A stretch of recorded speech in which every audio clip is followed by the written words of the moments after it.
আসসালামু আলাইকুম ওয়া রাহমাতুল্লাহি ওয়া বারাকাতুহু। আমরা এখন মদিনাতুল মুনাওয়ারা দয়াল নবী রাসূল পাক সাল্লাল্লাহু আলাইহি ওয়াসাল্লামের সোনার মদিনায় অবস্থান করতেছি। আমরা আজকে আলহামদুলিল্লাহ আজকে জুমার নামাজের পরেই আমাদের পুরুষের রিয়াজুল জান্নাহ পারমিট হয়ে গেছে। আমরা রিয়াজুল জান্নাহে প্রবেশ করেছিলাম এবং মহিলা যারা আছেন আমাদের মা বোনদের জন্য গত রাত্রি তাদের পারমিট হয়েছে, তারা রিয়াজুল জান্নাহ সেখানে গিয়ে নামাজ আদায় করে দোয়া করেছেন সবার জন্য।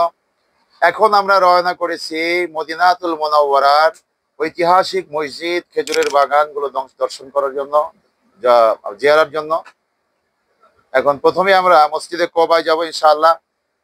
মসজিদে কোবা হলো এমন একটি মসজিদ, দয়াল নবী রাসূল পাক সাল্লাল্লাহু আলাইহি ওয়াসাল্লাম মক্কা থেকে মদিনায় আসার পরে আইয়ুব আনসারীর বাড়িতে, হযরতে আইয়ুব আনসারী রাদিয়াল্লাহু তাআলা আনহুর বাড়িতে যেখানে তিনি তার উট বসেছিলেন, সেখানেই যে মসজিদ করা হয়েছে, সেই মসজিদের নাম মসজিদুল কোবা।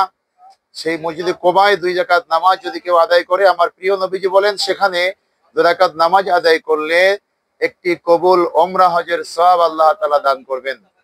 ইনশাআল্লাহ আমরা সেখানে যাব, সেখানে গিয়ে 2 রাকাত নামাজ আদায় করে একটি কবুল ওমরা হজের সওয়াব আমরা নিয়ে নেব ইনশাআল্লাহ। আমিন আমিন। তো আরেকটা কথা হলো,